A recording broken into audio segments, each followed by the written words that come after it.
kepada seluruh barisan kepimpinan ahli jawatan kuasa masjid, kepada Tuan Nazim, imam-imam, hadirin muslimin muslimat, ibu-ibu dan ayah-ayah yang dikasihi dan disegani oleh Allah. Semoga keberadaan kita di rumah Allah ini yang pertamanya kita mohon kepada Allah agar Allah Subhanahu wa taala sentiasa mengampuni dosa kita semua, dosa kedua ibu dan ayah kita, dosa suami, isteri maupun anak-anak kita.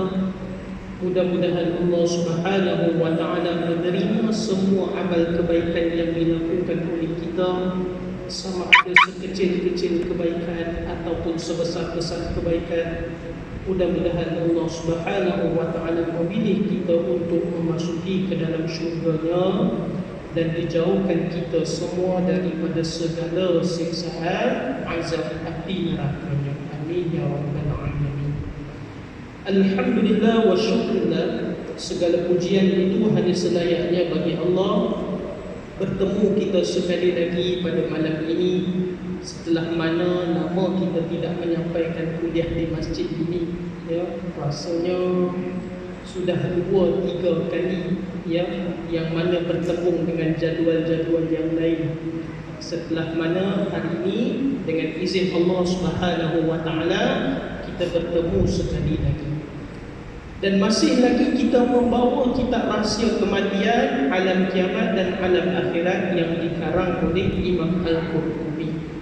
Tanpa kita melengahkan waktu, hadirin dan hadirat yang dikasihi oleh Allah, kita akan mendengarkan pada malam yang mulia ini sambungan di dalam kitab ini, insya-Allah. Bismillahirrahmanirrahim.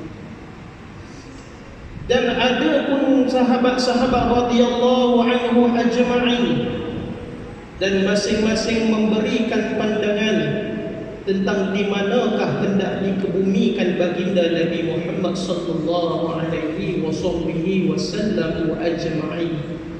Ada yang memberikan cadangan keluarnya Nabi sallallahu alaihi wasallam itu berjalan beramai-ramai sehingga mana menuju ke kota Mekah, dikebumikannya di sana. Dan ada yang memberikan cadangan supaya dikebumikan di Baitul Maqdis, dan ada juga yang memberikan cadangan supaya baginda ini dikebumikan hanya di perkuburan Baqi sahaja. Alhamdulillah, pada malam ini kita mendengarkan sekitar sejarah permakaman baginda Nabi Muhammad sallallahu alaihi wasallam ajma'in. Ini adalah seorang manusia yang begitu mulia kedudukannya, tinggi di sisi Allah, manusia yang sempurna, tiada cacat celah dan tiada dosa baginya. Itulah baginda Nabi Muhammad sallallahu alaihi wasallam ajma'in. Malam ini kita mendengarkan sekitar sejarah berkenaan dengan permakaman baginda Nabi sallallahu alaihi wasallam. Pernahkah kita terfikir, hadirin dan hadirat, kerana apakah baginda Nabi Muhammad sallallahu alaihi wasallam ini dikebumikan di Madinah, sedangkan Nabi sallallahu alaihi wasallam membesarnya, memulakan dakwahnya di Mekah? Tetapi kerana apakah Nabi sallallahu alaihi wasallam ini dikebumikan di Madinah? Dan hadirin dan hadirat yang dikasihi oleh Allah, ini adalah jasad baginda Nabi sallallahu alaihi wasallam. Dalam nak membuat satu keputusan itu, mestilah keputusan yang dibuat itu adalah tepat dan benar dan sepakat di antara sahabat-sahabat. Bukan boleh dibuat sebarangan, kerana ini adalah jasad Nabi Muhammad sallallahu alaihi wasallam. Kata Sayyidatina Aisyah radhiyallahu anha, Aisyah qalat, lamma qubida Rasulullah sallallahu alaihi wasallam ikhtalafu fi dafni, faqala Abu Bakr, sami'tu min Rasulullah sallallahu alaihi wasallam syai'an ma nasitu. Qala ma qabadallahu an-nabiyya illa fi mawdi'in yuhibbu an yudfana fihi fadfanuhu fi firash. Yang bermaksud, kata Sayyidatina Aisyah radhiyallahu anha, tatkala meninggal dunia baginda Nabi Muhammad sallallahu alaihi wasallam di atas riba, telah ditutupnya jenazah Nabi sallallahu alaihi wasallam ini, maka telah berselisihan pendapat di kalangan sahabat radhiyallahu anhu ajma'in, di manakah hendak kita kebumikan Nabi Muhammad sallallahu alaihi wasallam. Para sahabat radhiyallahu anhu masing-masing memberikan cadangan pendapat di manakah tempat yang sebaik-baiknya dikebumikan Nabi sallallahu alaihi wasallam. Kata Sayyidatina Aisyah, ada yang memberikan cadangan supaya jenazah yang mulia ini sama-samalah kita kebumikan di bumi Mekah Al-Mukarramah. Berjalan keluar daripada kota Madinah, bawa jenazah Nabi sallallahu alaihi wasallam, kita kebumikan di Mekah. Kerana apa? Di sinilah sejarah awal penyebaran Islam Nabi Muhammad sallallahu alaihi wasallam. Nabi berhijrah ke Madinah, tetapi asalnya adalah orang Mekah. Membesarnya di sana, ya, lahirnya di sana, maka sewajarnya Nabi sallallahu alaihi wasallam kita kebumikan di Mekah. Dan setiap kali orang pergi menunaikan ibadah haji, mereka akan menziarahi makam Nabi sallallahu alaihi wasallam. Satu cadangan yang cukup bagus. Ada sahabat lain yang memberikan cadangan, ada. Marilah bersama-sama kita bawa jenazah Nabi berjalan menuju ke Baitul Maqdis. Ini kata Sayyidatina Aisyah. Berjalan menuju ke Baitul Maqdis. Kerana apa? Di sini berlakunya peristiwa baginda Nabi sallallahu alaihi wasallam ini awal mendapat perintah solat daripada Allah. Dan di sinilah Nabi sallallahu alaihi wasallam di-Isra' dan di-Mi'rajkan oleh Allah. Masjidil Al-Aqsa itu menjadi saksi Nabi sallallahu alaihi wasallam menjadi imam untuk para nabi Allah dan untuk para malaikat Allah. Maka marilah sama-sama kita bawa jenazah Nabi sallallahu alaihi wasallam menuju ke Baitul Maqdis. Dan sehingga mana ada yang memberikan cadangan, memadailah Nabi sallallahu alaihi wasallam ini kita kebumikan di perkuburan Baqi'. Perkuburan sahabat-sahabat radhiyallahu anhu ajma'in. Anak-anak Nabi, istri-istri Nabi, sahabat-sahabat, para tabi'in, dan berapa ramai manusia daripada zaman dahulu, mereka telah dikebumikan di perkuburan Baqi'. Maka hadirin, ada yang memberikan cadangan kepada Sayyidatina Aisyah supaya Nabi SAW ini kita kebumikan di perkuburan Baqi'. Sehinggalah Sayyidina Abu Bakar As-Siddiq radhiyallahu anhu berkata beliau, sami'tu min Rasulullah sallallahu alaihi wasallam syai'an ma nasitu. Aku pernah mendengar sesuatu yang Nabi berkata padanya, aku tak melupakannya. Apa kata Sayyidina Abu Bakar? Ya.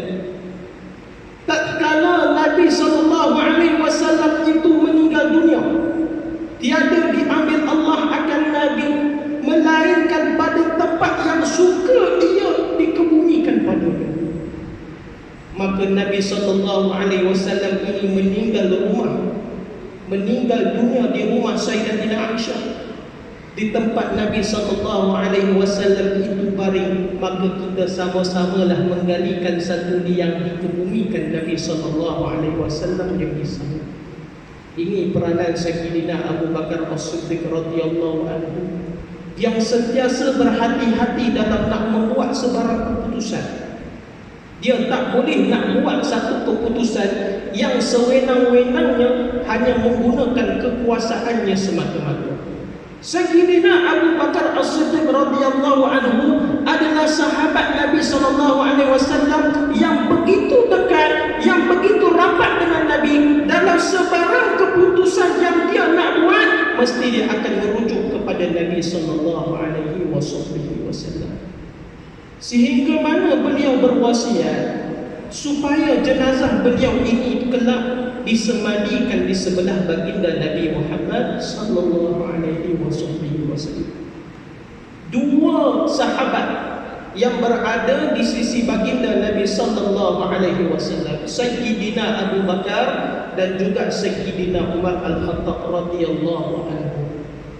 Dan sebenarnya kata Sayyidatina Aisyah radhiyallahu anha, aku menginginkan tempat itu menjadi milikku asalnya, tetapi hari ini biarlah aku mendahulukan kepentingan Umar daripada kepentinganku sendiri. Apa yang berlaku kepada Sayyidina Umar Al-Khattab sehingga mana Sayyidatina Aisyah radhiyallahu anha ini memberikan keizinan kepada beliau dikebumikan di sisi Nabi sallallahu alaihi wasallam. Pertama, perlu kita tahu kewafatan Sayyidina Abu Bakar dan Sayyidina Umar berbeza, tidak sama. Sayyidina Abu Bakar sebelum mana beliau meninggal dunia, beliau uzur selama mana 15 hari. 15 hari beliau uzur. Ketika mana uzur tetap juga datang menuju ke rumah Allah menunaikan solat.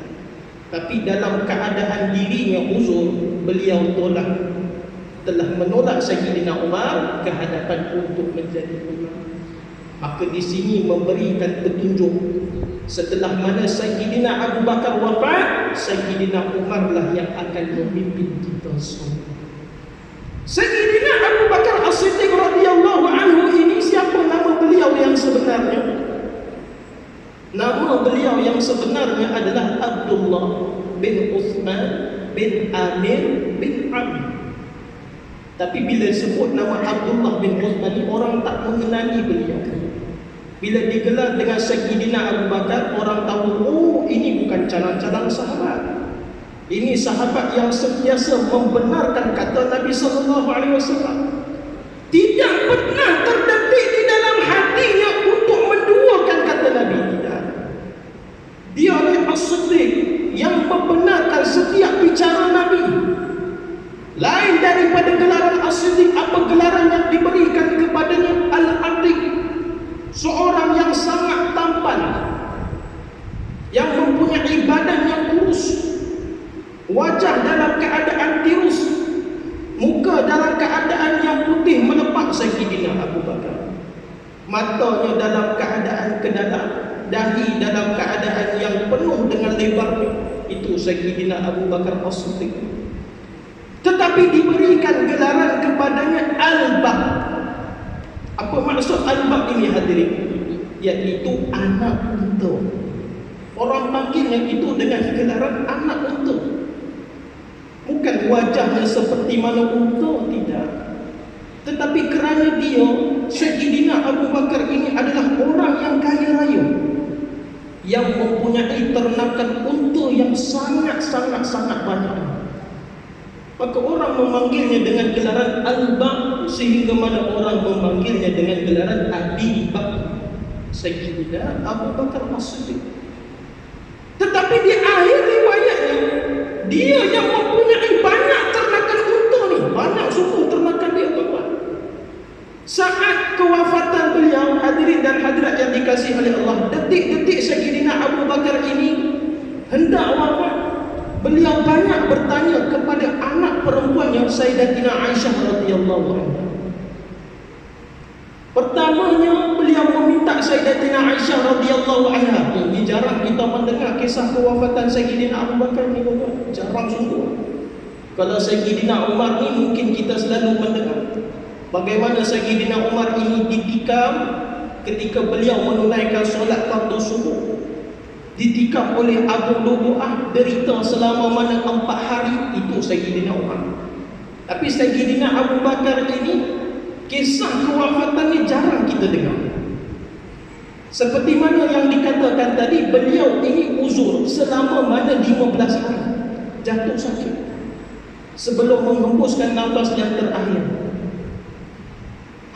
Beberapa hari Sayyidina Abu Bakar ini hendak meninggal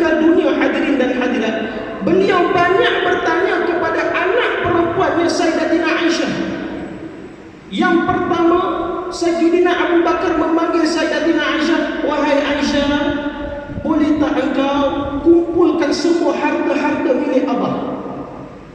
Tengok sekiranya abah ni ada tinggalkan tak sebarang harta. Nak tengok berapa banyak yang dikumpulkan." Maka Sayyidatina Aisyah ni pun menjalankan perintah ayahnya. Dia kumpulkan semua harta-harta milik Sayyidina Abu Bakar. Ditanya orang, pergi ke Mekah ada tak harta peninggalan Abu Bakar? Di Madinah ada tak peninggalan hartanya? Dia Sayyidina Abu Bakar ni diperintah tak lama, 2 tahun 3 bulan. 2 tahun 3 bulan. Kalau dia sebagai seorang pemimpin ketika itu, yang memegang harta zakat, yang memegang baitul mal, yang memegang segala perbendaharaan negara Islam ketika itu di tangan beliau. Tapi Sayyidatina Aisyah ni dia kembali, dia beritahu kepada ayahnya, "Wahai ayahku, setelah mana dikumpulkan semua harta-harta milikmu, maka yang tinggal milik Sayyidina Abu Bakar ini apa? Hanya seekor unta yang digunakan untuk menyiram kebun dan seorang hamba saja. Itu saja. Daripada seorang yang memiliki banyak ternakan, tetapi di akhir riwayat dia tinggal seekor unta, dan unta itu pun hanya digunakan untuk menyiram kebun dan seorang hamba." Maka apa kata Sayyidina Abu Bakar? "Untaku ini dan hambaku ini serahkan kepada Sayyidina Umar." Bagi kepada Sayyidina Umar. Ketika mana Sayyidina Abu Bakar ini sakit uzur, sahabat-sahabat ini datang menziarahi beliau di rumah. Tetapi yang paling kerap datang ke rumah Sayyidina Abu Bakar ini siapa? Sayyidina Uthman bin Affan radhiyallahu anhu. Yang paling kerap datang. Maka Sayyidina Abu Bakar bertanya kepada Sayyidatina Aisyah radhiyallahu anha, "Wahai Aisyah, Nabi Muhammad sallallahu alaihi wasallam, suamimu itu meninggal dunia pada hari apa?" Hari apa Nabi sallallahu alaihi wasallam meninggal dunia ni tuan-tuan? Hari Isnin. Ya, hari Isnin Nabi sallallahu alaihi wasallam meninggal dunia. Dan hari itu ketika mana Sayyidina Abu Bakar bertanya kepada Aisyah, hari itu merupakan hari Isnin. Ketika Sayyidatina Aisyah diberitahu kepada ayahnya, "Wahai ayahku, Nabi sallallahu alaihi wasallam meninggal dunia pada hari Isnin." Apa doa Sayyidina Abu Bakar? "Ya Allah, aku berharap agar malam ini aku meninggal dunia." Dia kata begitu. Dia berharap, "Ya Allah, malam ini aku meninggal dunia. Bagilah aku meninggal dunia pada hari ini." Kerana apa? Dia nak ikut seperti mana Nabi SAW dalam setiap perbuatannya. Nabi wafat pada hari Isnin, beliau pun nak meninggal dunia pada hari Isnin. Ya. Nabi SAW ini sekali lagi Abu Bakar bertanya kepada Aisyah, "Wahai Aisyah, berapa helai kain kafan Nabi?" Berapa helai kain kafan Nabi SAW? Sebanyak 3 helai. 3 helai. Riwayat Sayyidatina Aisyah, "Kufanan Nabi sallallahu alaihi wasallam fi thalathati aswab bidin yamaniyatin laisa fiha qamis wala imamah." Nabi sallallahu alaihi wasallam ini dikafankan dengan 3 helai kain yang berwarna putih. Yang ditempa kain itu yang diperbuat salah satunya daripada kain jenis Yamani. Yamani. Sebelum nak dikafankan Nabi SAW itu, kain itu diukupkan terlebih dahulu. Apa maksud ukup ni tuan-tuan? Diperasapkan dengan kayu baru. Diberitahu kepada Sayyidina Abu Bakar, "Wahai ayah, Nabi SAW ini dikafankan dengan 3 helai kain." Maka kata apa Sayyidina Abu Bakar ini? Baju ini yang dipakai oleh Abu Bakar itu, dia buka lalu menyerahkan kepada Sayyidatina Aisyah. Dikata Sayyidina Abu Bakar ini cuci bajuku dan jadikan sebagai satu helai kain kafan. Maka memadailah tambah 2 kain kafan sudah cukup bagi. Ada sahabat yang mendengar perkara ini menawarkan kepada Abu Bakar ini 3 kain yang baru. Tak perlu nak jadikan baju Sayyidina Abu Bakar itu kain kafan, tetapi kami ni akan bagi 3 kain baru. Sayyidina Abu Bakar dia menolak. Dia kata orang yang hidup ini lebih memerlukan kain daripada orang yang nak mati. Orang yang hidup lebih memerlukan kain daripada orang yang mati. Kerana tujuan kain kafan itu hanyalah untuk menutup apa yang keluar daripada mulut dan hidung saja. Tak ada apa yang dikabanggaan berkenaan dengan kain kafan. Sebelum mana beliau menghembuskan nafas yang terakhir, beliau berwasiat agar jenazah beliau disemadikan di sisi Nabi sallallahu alaihi wasallam, dan jenazah beliau ini dimandikan oleh isteri beliau sendiri. Itu hajat beliau. Beliau meminta iaitu istrinya yang bernama Asma binti Umaysh untuk memandikan jenazahnya. Dan ketika mana dimakamkan Sayyidina Abu Bakar radhiyallahu anhu, kedudukannya tidak sama dengan kedudukan Nabi sallallahu alaihi wasallam. Dia tak sama kepala dan kepala, tidak. Tetapi kedudukan Sayyidina Abu Bakar ini direndahkan sedikit. Kepalanya Sayyidina Abu Bakar dia setentang dengan bahu Nabi Muhammad sallallahu alaihi wasallam. Bahu Nabi dia tak sama pada kedudukan kepala dan kedudukan kepala. Ya.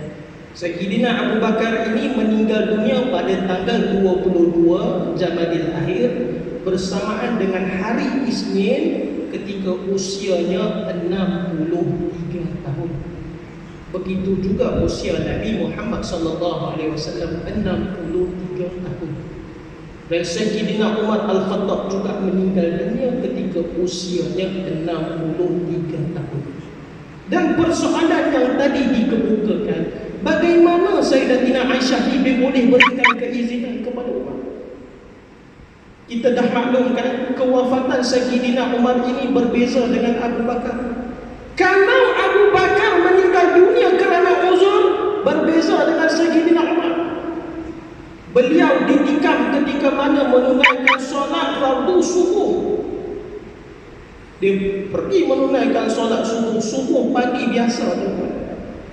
Sahabat-sahabat ni dia meluruskan saf, tunaikan solat.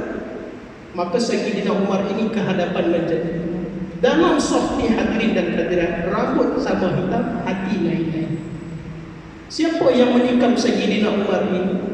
Seorang hamba yang dibawa masuk ke dalam kota Madinah, seorang yang sangat penakut, seorang yang sangat penakut, seorang yang sangat bacot, yang mencari peluang di manakah Sayyidina Umar ini sedang leka. Itulah Abu Lu'lu'ah.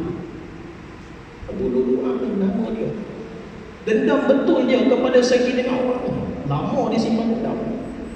Sehingga mana satu hari Sayyidina Umar dan Abdul Rahman bin Auf dilalu-lalu di kota Madinah. Abu Lu'lu'ah ni nampak Sayyidina Umar, dia panggil, Umar, kemari kamu ni. Dia panggil macam kawan-kawan. Sayyidina Umar pun pergi. Maka apa kata Abu Lu'lu'ah? Wahai Umar, aku akan menciptakan satu pisau yang dunia ni takkan lupa pada dia. Oh, dia cakap macam tu. Aku akan buat satu pisau yang dunia ni tak akan lupa padanya. Abdul Rahman bin Auf ni dah boleh menangkap apa yang cuba dikatakan oleh Abu Lu'lu'ah. Sehingga kata Abdul Rahman bin Auf kepada Sayyidina Umar, wahai Umar, aku rasa lelaki yang berada di kedai tadi itu seolah-olah mencamar kamu. Seolah-olah mencamar kamu. Boleh diceritakan berkenaan dengan pisau yang nak direka, satu dunia ni takkan lupa padanya. Engkau tak dapat nak tangkap apa-apa ke wahai Umar? Sayyidina Umar kata, apa tak apa, biarkan. Tak ada apa-apa. Dan memang pekerjaan dia membuat alatan-alatan perang. Pisau, pedang, segala baju perisai. Dah memang itu kerja dia. bersangka buruk kepada Abu Lu'lu'ah ni. Sayyidina Umar. Tapi saya, Abu Lu'lu'ah ni ketika Sayyidina Umar menunaikan solat subuh, ditikamnya Sayyidina Umar ini dengan 3 tikaman. Tikaman pertamanya pada bahagian dada, yang keduanya perut, yang ketiganya pada bahagian bawah perut. Dan biasa kita mendengar kisah berkenaan dengan ketika Sayyidina Umar itu meminum susu, maka susu itu keluar melalui perutnya bercampur dengan darah. Adakah benar riwayat tersebut? Dan riwayat tersebut sangat-sangatlah benar. Ketika ditikam, Sayyidina Umar ini tidak meninggal dunia. Dia tak meninggal dunia. Sempat tarik tangan Abdul Rahman bin Auf ke hadapan untuk menjadi imam. Ketika Abdul Rahman bin Auf ini melihat keadaan yang sangat-sangat genting, beliau melajukan pergerakan solat. 4 hari yang dideриtai oleh Sayyidina Umar sebelum mana menghembuskan nafas yang terakhir. Dalam 4 hari ini adalah 4 hari yang begitu kritikal. Mula menjadi persoalan dan tanda-tanya, siapakah yang akan menjadi Amirul Mukminin yang selepas ini? Siapa tu? Kalau zaman Sayyidina Abu Bakar itu, sudah tentulah Sayyidina Umar. Tiada siapa boleh sangka. Tapi masa Sayyidina Umar ini, tiada siapa yang nampak siapakah yang akan menjadi pemimpin yang seterusnya. Sayyidina Umar mula menamakan 6 calon Amirul Mukminin. Siapa 6 calon yang dicalonkan oleh Umar? Sayyidina Uthman, Sayyidina Ali, Abdul Rahman bin Auf, Zubair bin Awwam, Talha bin Ubaidillah, Sa'ad bin Abi Waqqas. 6 sahabat yang Nabi jamin sudah masuk dalam syurga. Nabi dah jamin. 6 ni nama ni dipilih oleh Sayyidina Umar. Maka decide lah sesama kamu. Putuslah sesama kamu, kamu nak pilih siapa. Dalam 6 nama yang dipilih oleh Sayyidina Umar ni, 4 tarik diri awal. Surrender awal-awal dah surrender dah, tak mampu. Nama yang dipilih oleh Sayyidina Umar, ketika mana nama mereka disebut, 4 tarik diri, kata tak mampu, wahai Umar. Abdul Rahman, Sa'ad bin Abi Waqqas, Zubair bin Awwam, Talha bin Ubaidillah, awal-awal tarik diri. Maka tinggal 2 nama, Sayyidina Uthman dan Sayyidina Ali. Ini bagaimana keputusan nak dibuat? Bukan Sayyidina Umar yang pilih, baiklah aku pilih Uthman kalau begitu. Tidak. Tetapi ketika itu Abdul Rahman bin Auf ini dia menjadi ketua dalam pemilihan di antara 2 orang sahabat Nabi SAW. Bagaimana dilakukan oleh Abdul Rahman bin Auf? Adakah kerana bias ataupun bias kepada Sayyidina Uthman maka aku pilih Sayyidina Uthman? Tidak. Ditanya seluruh penduduk Madinah, ada 2 nama, kamu nak pilih siapa? Ketika itu hadirin dan hadirat, dan setiap apa yang kamu pilih padanya, maka kamu kena nyatakan sebab kenapa kamu pilih dia. Itu hadirin. Saya ni lebih pilih Sayyidina Uthman daripada Sayyidina Ali. Kerana apa kamu pilih Sayyidina Uthman? Kenapa tak pilih Sayyidina Ali? Sayyidina Uthman antara kelebihan beliau menjadi menantu Nabi SAW. Contoh, apa beza dengan Sayyidina Ali? Sayyidina Ali juga menantu Nabi SAW. Betul, sangat-sangat betul. Tetapi Sayyidina Uthman ni, begitu Nabi kasih kepadanya, jadikan beliau menantu ni 2 kali. Itu hebat, tunggu. Hebat. Jadi menantu Nabi SAW bukan sekali, tapi 2 kali. Sahabat lain pun tak ada kemuliaan yang macam mana Sayyidina Uthman dapat. Yang pertama, dinikahkan Sayyidina Uthman ini dengan siapa? Dengan Ruqayyah. Tapi Ruqayyah ini jatuh sakit meninggal dunia.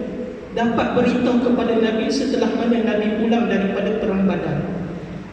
Setelah mana Ruqayyah wafat, dinikahkan Sayyidina Uthman ini dengan Ummu Kulthum yang meninggal dunia di dalam bulan Sya'ban. Ingatlah hadirin dan hadirat yang dikasihi oleh Allah, anak-anak Nabi SAW semuanya mereka meninggal dunia sebelum menjangkau umur mereka 30 tahun. Sebelum semuanya anak Nabi SAW, tiada yang meninggal dunia mereka ketika usia mereka tua. Anak Nabi Qasim, Zainab, Ruqayyah, Ummu Kulsum, Fatimah. Setelah itu siapa ni? Abdullah, dan yang terakhir Ibrahim, anak Nabi SAW. 7 orang anak Nabi SAW, 7 orang. 6 orang meninggal dunia sewaktu mana Nabi SAW hidup. Hanya seorang anak yang hidup setelah mana Nabi SAW wafat, iaitu Sayyidatina Fatimah radhiyallahu anha. Sayyidatina Fatimah wafat ketika 6 bulan kewafatan Nabi SAW. Ketika usia beliau 29 tahun, meninggal dunia pada tanggal 3 Ramadan. Itu Sayyidatina Fatimah radhiyallahu anha. Lain-lain anak Nabi SAW semua meninggal dunia ketika mana Nabi SAW masih lagi hidup. Lihat betapa besar ujian dia. Ujian Nabi ini bukan hanya kehilangan isteri, bukan hanya kehilangan bapa saudara, kehilangan pula anak-anak. Dia jadi seorang ayah, jadi bapa dia yang menguruskan jenazah anak-anaknya. Tu Sayyidina Uthman ni dia jadi menantu Nabi SAW 2 kali. Terlalu Nabi SAW menghormati Sayyidina Uthman.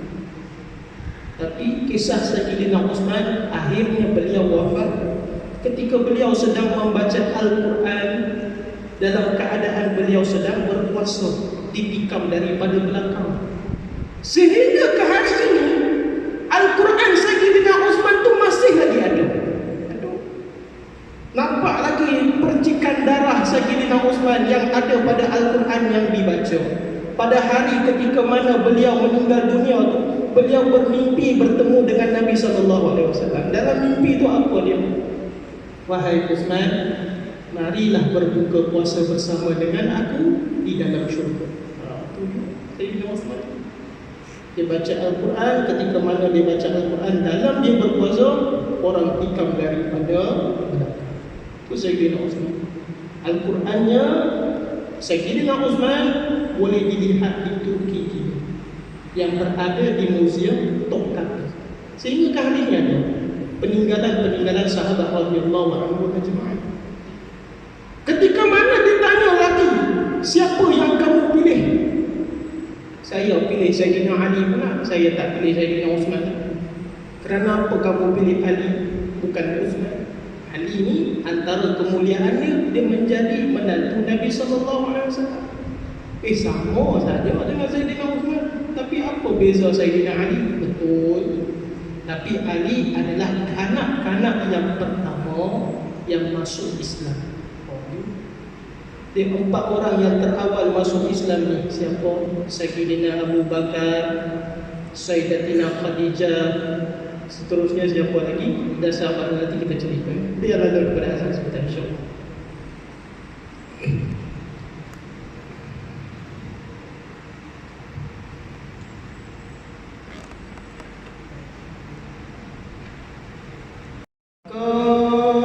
Imam Ibn Katsir rahimahullahu ta'ala telah membuat satu kesimpulan. Ketika mana ramai yang mengatakan sebenarnya orang yang pertama memasuki Islam, Nabi SAW dakwah, maka ada puak yang mengatakan yang terawal masuk Islam ini adalah Sayyidina Ali. Ada juga yang mengatakan Zaid bin Harithah. Ada yang menyebut Sayyidina Abu Bakar, dan ada yang menyebut isteri Nabi SAW Sayyidatina Khadijah adalah orang yang pertama masuk Islam. Semuanya adalah betul belaka. Semua adalah betul. Semua yang pertama. Bagaimana semua yang pertama? Mesti ada nombor 1, 2, 3 dan 4. Imam Ibn Katsir rahimahullah ta'ala menyusun lelaki merdeka yang pertama yang memasuki Islam adalah Sayyidina Abu Bakar. Dia punya turutan. Lelaki pertama merdeka Sayyidina Abu Bakar. Wanita pertama yang memasuki Islam Sayyidatina Khadijah. Manakala kanak-kanak yang pertama yang memasuki Islam adalah Sayyidina Ali. Dan manakala daripada kalangan hamba iaitu Zaid bin Harithah, iaitu mereka yang terawal yang memeluk Islam. Sayyidina Umar ni dia orang keberapa yang memasuki Islam? Sayyidina Umar ni dia orang yang ke-40. Dia orang yang ke-40 yang masuk Islam. Kerana awal penyebaran Islam tu Sayyidina Umar antara golongan-golongan yang menentang Islam. Ya, sehingga mana dia merancang hendak membunuh Nabi Muhammad sallallahu alaihi wasallam. Tu Sayyidina Umar. Orang yang ke-39 ni siapa? Kena tahu sedikit sejarah Sayyidina Hamzah bin Abdul Muttalib, bapa saudara Nabi SAW. Dengan adanya dua orang ini, Sayyidina Hamzah dan Sayyidina Umar, barulah Islam itu dapat disebarkan dalam keadaan secara terbuka. Sebelum ini secara rahsia, dekat dengan keluarga saudara mara, hamba-hamba, maka hamba-hamba yang disiksa, tetap juga mereka ini dengan Islam. Bilal bin Rabah, kisah Sumayyah dan suaminya Yasir bagaimana mati dibunuh, ya, ketika mana masih lagi mempertahankan Islam. Tapi dengan pengislaman Sayyidina Umar dan Sayyidina Hamzah, ya, maka Islam itu dapat disebar dalam keadaan secara terbuka, ya. Ketika itulah hadirin dan hadirat yang dikasihi oleh Allah. Dan ketika dipilih Sayyidina Ali, ya, selain daripada kemuliaan yang menjadi menantu Nabi, apa lagi kemuliaan yang ada pada Sayyidina Ali? Beliau adalah sahabat yang Nabi pilih sendiri untuk memandikan jenazah baginda Nabi Muhammad SAW. Nabi pilih sendiri. Dalam kalangan sahabat radhiyallahu anhu, Nabi berwasiat yang memandikan jenazahnya itu adalah Sayyidina Ali bin Abi Talib karramallahu wajhahu. Sehingga keputusan dibuat, ada yang pro kepada Sayyidina Ali dan ada yang pro kepada Sayyidina Utsman. Abdurrahman bin Auf mencapai kata sepakat, maka lebih pihak Madinah itu lebih memihak daripada kepada Sayyidina Utsman bin Affan radhiyallahu anhu. Itu pemilihan dia buat ketika itu, ya, dengan undian. Dia tak ada sebutlah berkenaan dengan politik ni, dia tak boleh nak sentuh ni. Isu tengah hangat, maka jangan sentuhlah hadirin dan hadirat yang dikasihi oleh Allah. Dan ketika itu Sayyidina Umar Al-Khattab radhiyallahu anhu banyak meninggalkan pesanan kepada anaknya Abdullah bin Umar. Antara pesanannya, selesaikan segala hutang-hutang yang dimiliki oleh Umar itu sendiri. Hutang kiranya ada, maka gunakan harta Umar. Kalau tiada, gunakan harta keluarga. Sekiranya keluarga tiada, maka gunakan harta milik kaum Bani Adi. Kalau ada hutang yang tinggal. Dan pergilah kamu berjumpa dengan Sayyidatina Aisyah, minta izin kepada beliau, boleh tak Sayyidina Umar ini dimakamkan di sebelah Nabi SAW. Minta izin dulu, ya. Dalam kamu nak minta izin itu, sampaikanlah salam. Katakan Assalamualaikum. Umar mengirimkan salam. Jangan kamu sebut Amirul Mukminin kerana aku bukan lagi Amirul Mukminin. Maka Abdullah bin Umar pun pergi menziarahi Sayyidatina Aisyah, membawa hajat yang sangat-sangat besar. Apa hajatnya? Hajat sang ayah supaya dapat dimakamkan di sebelah Nabi SAW. Wahai Aisyah, Umar mengirimkan salam dan Umar meminta izin, boleh tak sekiranya Sayyidina Umar dimakamkan di sebelah Nabi SAW. Maka di sinilah kata Sayyidatina Aisyah, sebenarnya aku menginginkan tempat itu menjadi milik, tetapi hari ini biarlah aku mendahulukan kepentingan Umar daripada kepentinganku sendiri. Abdullah bin Umar membawa berita yang gembira ini kepada ayahnya. dan memberitahu kepada ayahnya, Sayyidatina Aisyah telah memberikan izin, wahai ayah. Bukan main gembira Sayyidina Umar. Dalam keadaan kesakitan, beliau sangat gembira sehingga mana beliau berkata, tiada apa yang lebih penting bagiku selain izin daripada Sayyidatina Aisyah. Dia tak fikir apa dah. Dia tak fikir dah tentang hutang ke, tentang segala-galanya, tapi izin Sayyidatina Aisyah. Andai Sayyidatina Aisyah tak berikan keizinan, kerana Sayyidatina Aisyah dia kata, apa tak boleh, aku juga mahu dikuburkan di sisi Nabi SAW. Muhammad itu adalah suamiku, Abu Bakar adalah ayah. Dan ada satu tempat yang mana memang aku mahukannya. Dan siapa yang tak nak, hadirin dan hadirat? Seorang isteri yang dapat dikebumikan di sisi suami dan ayahnya. Tapi di sini bagaimana Sayyidatina Aisyah radhiyallahu anha memberikan keizinan kepada dia. Di manakah Sayyidatina Aisyah ini dikebumikan, hadirin dan hadirat? Sayyidatina Aisyah ini dikebumikan di perkuburan Baqi', di perkuburan Baqi'. Tapi andai Sayyidatina Aisyah tidak memberikan keizinan kepada Sayyidina Umar, apa kata Sayyidina Umar? Memadahilah aku ini dikuburkan di perkuburan Baqi' saja. Ya? Memadahilah, ya? Janganlah berebut tempat dengan Sayyidatina Aisyah. Itu rumah beliau. Beliau adalah isteri Nabi SAW. Abu Bakar adalah ayahnya. Tapi andai Sayyidatina Aisyah tak bagi izin, memadailah aku ini dikuburkan di perkuburan Baqi'.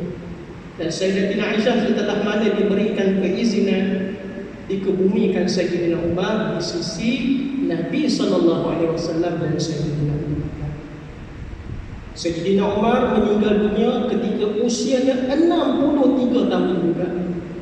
Meninggal dunia pada hari Rabu bersamaan dengan tanggal 3 Zulhijjah. Ini adalah hari di mana Sayyidina Umar ini meninggal dunia. Hadirin dan hadirat yang dikasihi oleh Allah Subhanahu wa taala. Semoga apa yang kita dengarkan pada malam yang mulia ini menerbitkan kasih sayang kita kepada Nabi SAW dan sahabat-sahabat Nabi SAW. Gambaran yang lebih jelas yang boleh kita lihat sekiranya kita pergi menunaikan ibadah umrah. Tuan-tuan boleh lihat bagaimana maqam Nabi SAW dan dua sahabat Nabi, ya, yang berdekatan dengan mihrab dan berdekatan dengan raudah. Ya. Bila kita ceritakan tentang mihrab Nabi, raudah, maqam Nabi, ada di kalangan-kalangan jemaah ni yang terpingu-pingu. Ya. Bagaimana nak gambarkan? Dia tak ada yang boleh kita gambarkan, melain kita sendiri yang pergi melihat bagaimana rumah Nabi SAW dan permakaman Nabi SAW. Maka insyaAllah hadirin dan hadirat, kita akan berhenti setakat itu saja kuliah kita pada malam yang mulia, dan kita akan dengarkan pada kuliah kita yang akan datang berkenaan dengan kisah-kisah kewafatan sahabat-sahabat radhiyallahu anhum yang lain, dan bagaimana cucu-cucu Nabi SAW Hasan dan Husain ini dibunuh.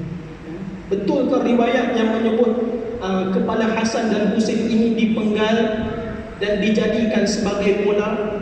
Jadi musim-musim bola ni nak dekat. Maka adakah benar riwayat sejarah asal bagaimana boleh terbitnya bola sepak itu bermula daripada kepada Hasan dan Husain dipenggal? Maka benar ke riwayat ini? InsyaAllah nanti kita akan cuba bawa pada kuliah-kuliah kita yang akan datang. Hadirin dan hadirat yang dikasihi oleh Allah.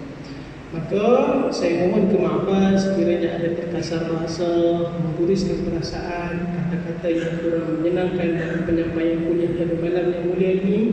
InsyaAllah hadirin dan hadirat yang dikasihi oleh Allah, panjang umur, murah rezeki, kita akan bertemu pada kuliah kita yang akan datang. Aqulu qawli hadza wa astaghfirullah lazim li wa lakum. Assalamualaikum warahmatullahi wabarakatuh.